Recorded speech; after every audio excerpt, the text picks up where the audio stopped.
এটা কলিযুগ ভাই। এখানে 1 লক্ষ টাকা রোজগার করা আধিকারিকরা 300 টাকা ইনকাম করা শ্রমিকের কাছ থেকে ঘুষ নেয়। এই কলিযুগে যখন টাকা কথা বলে তখন ভগবানবী আইপি দর্শন দেন।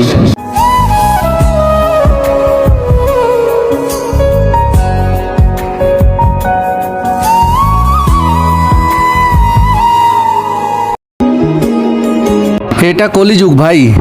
এখানে 1 লক্ষ টাকা রোজগার করা আধিকারিকরা 300 টাকা ইনকাম করা শ্রমিকের কাছ থেকে ঘুষ নেয়।